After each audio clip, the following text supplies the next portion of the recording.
Hello everybody and welcome back to the channel. The other day we looked at my top picks for non-fiction books I'd recommend for Napoleonic wargamers, and today we're going to do the flip side of that, and I'm going to recommend 6 fiction works.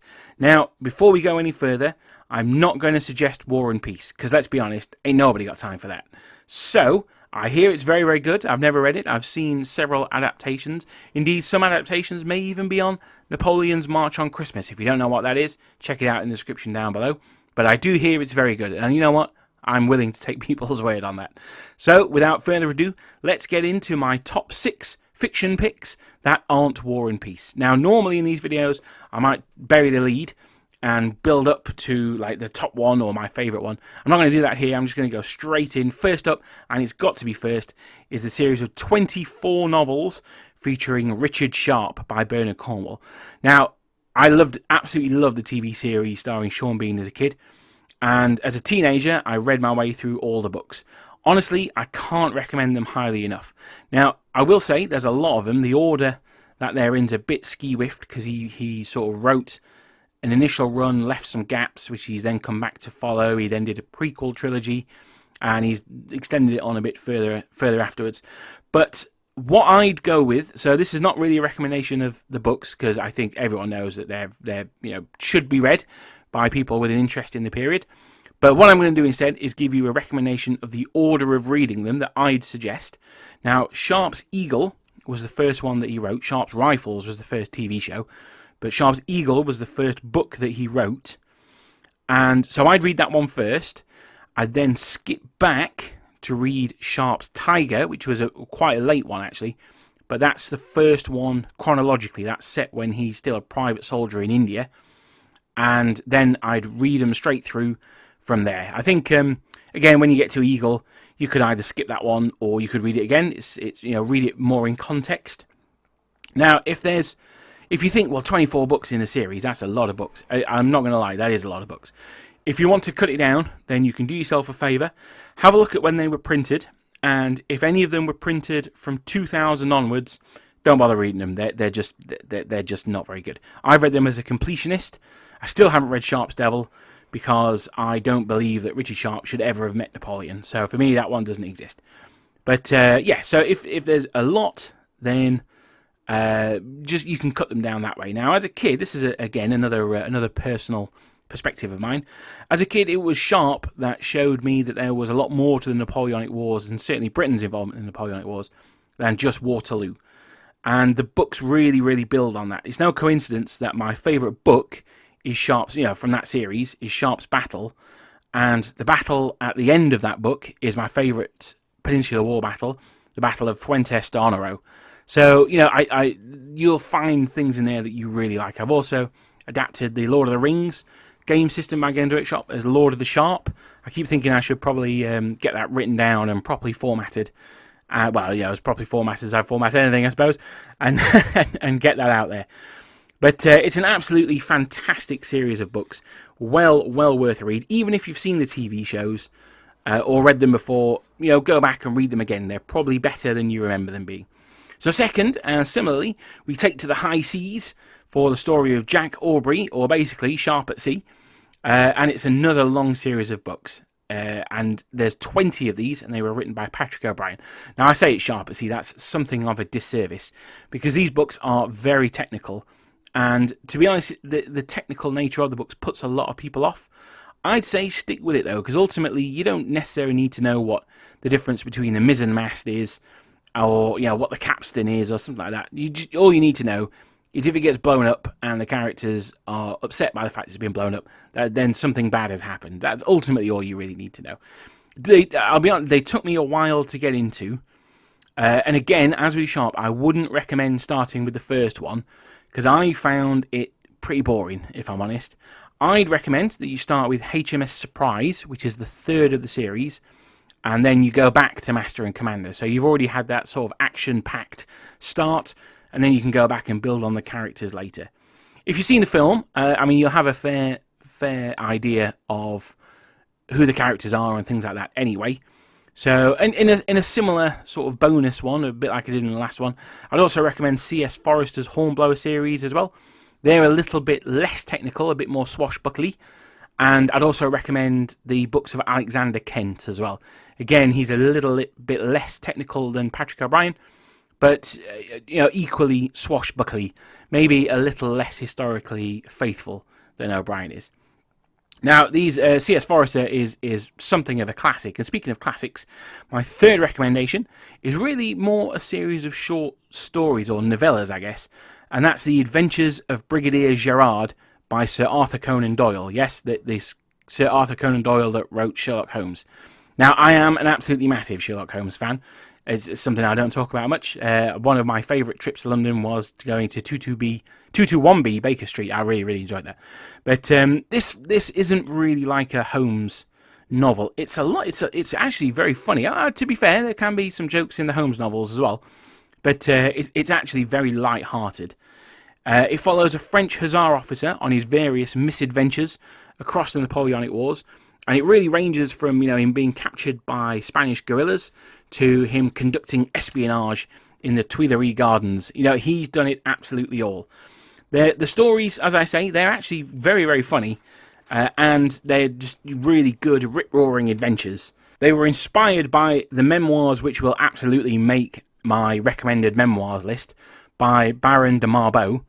And they inspired George MacDonald Fraser when he wrote the Flashman series. Now, some of you may know about that, some of you may not.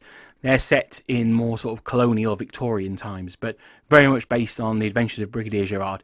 Honestly, they're absolutely fantastic. I bought a copy of his collected adventures, and I read the entire thing on a flight to Egypt. So what's that, 4.5 hours? I sat down and just banged through the whole thing in one go. It's absolutely fantastic. If you only read one book on this entire list, then I'd recommend that you get The Adventures of Brigadier Gerard. Now, fourth, and we've mentioned C.S. Forester before, so I'm going to cheat a little bit and mention two more here, because they're quite short. Now, he wrote 2 novels set in Spain, so because they're quite short, you could probably read them back to back, and that would take you about the same amount of time that it would be to read a normal-sized novel. So his 2 books are The Gun and Death to the French. Now, the first story is of an 18-pounder used by guerrillas as they need to move it across the country, and that's highly, highly recommended. You could also see the film, which may or may not appear in my Napoleon's March on Moscow advent calendar. So, yeah, there's an additional hint for you there. The second one, Death to the French, the latter, is the story of a British rifleman that gets cut off on the retreat to Corunna, and it's actually so good, it's on the recommended reading list for joining the officer cadets of the United States Marine Corps. So there's an endorsement for you.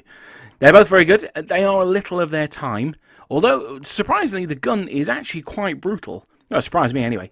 They're both completely unrelated, so it doesn't matter which order you read them in, but they are absolutely really, really good. In fact, when I finish the book I'm reading now, I'm reading The Witcher at the moment, the next book I'm going to read is probably Death to the French, actually. I've got it on my to-read pile. Now, for the next one, we've got a much, much more modern novel. It's not the daring do we've talked about already. It's a much more down-to-earth, sombre affair. Now, the novel is called 4 Days in June by Ian Gale. Now, I actually had the privilege to play against Ian Gale at the Greatest Game, so maybe I'm a little biased, but I had read his book before I met him. He commanded the foot guards that my French busily massacred in the gardens of Hougomont. So, yeah.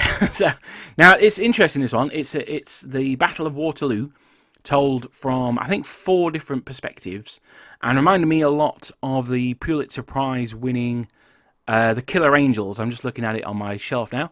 The Killer Angels by Michael Shara, which is the American Civil War book. Now, I would also highly recommend that, but let's not get distracted with the American Civil War. We need to keep focused.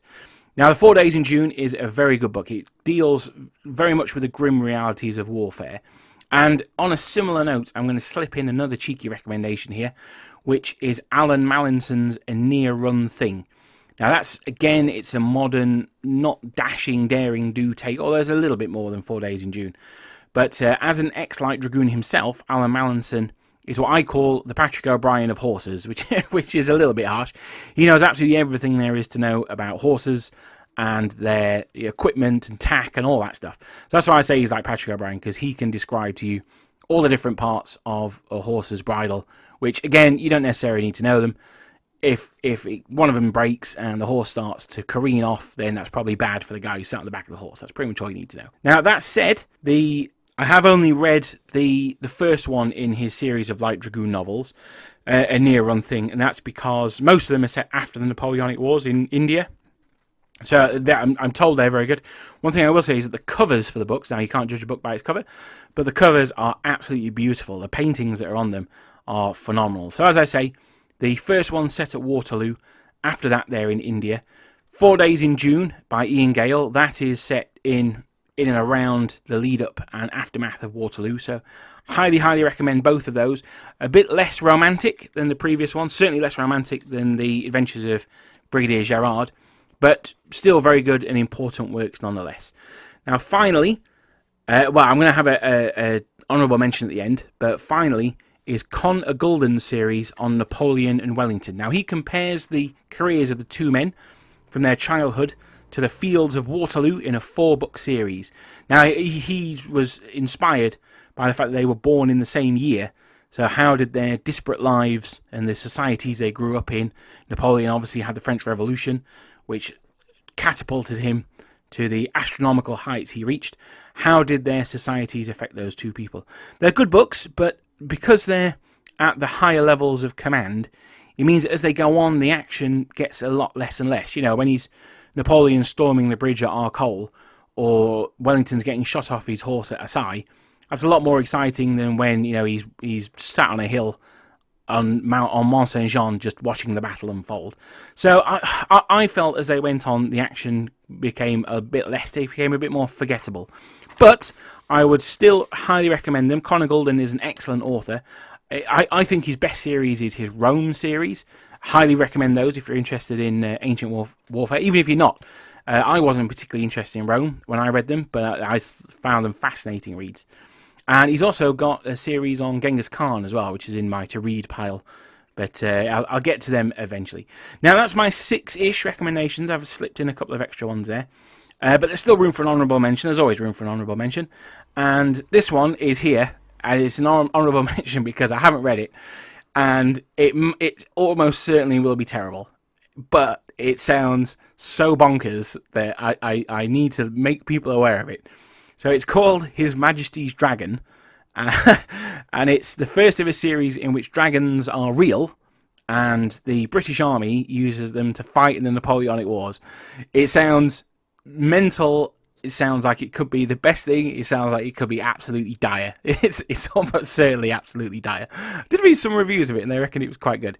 My thought is it's probably sub-Twilight Drek, but I just wanted to mention it anyway. I will definitely read it at some point, but I can't imagine it's going to challenge the Booker Prize judges anytime soon.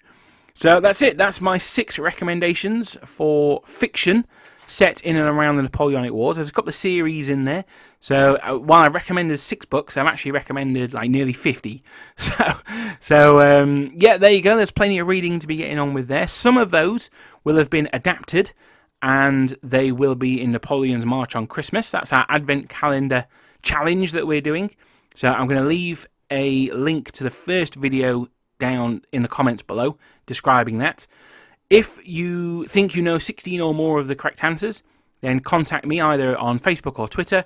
Again, I'll put those links down below. Or you can email me at the Napoleonic Wargamer, all one word, at gmail.com. So thank you very much for listening. Next week, I'm still going to be releasing one on Sunday. I might try and squeak a cheeky one out on Christmas Eve. We'll see how it goes. But yeah, if I don't speak to you before Christmas, then please have a lovely Christmas. Take care of yourselves. I certainly know some parts of Britain have gone down into a tier 4 lockdown, which is very, very restrictive. So please take care of yourselves, and I hope to see you guys all just after Boxing Day, when we'll all be stuffed with turkey, and we can have a look back on the year and a look forward to a year that surely can't be any worse than this one. Also, I should say as well, on a personal, completely non-Napoleonic related note, tomorrow night, so something I've been getting more interested in recently is astronomy. And tomorrow night, just after sunset, you'll be able to see a conjunction of Jupiter, Saturn and the Moon. It's going to be pretty spectacular if you've got clear skies where you are. So check that out as well. You may as well do it now, because the next time is going to be about 800 years. So I don't think you're going to get a chance to do it again. So check it out. If nothing else, just gaze in wonder at the cosmos. But on that on that bombshell, I'm going to say thank you very much. Have a great Christmas if I don't catch you before then. And I'll see you afterwards for a dissection of the year and a look forward to 2021. Thanks. Bye.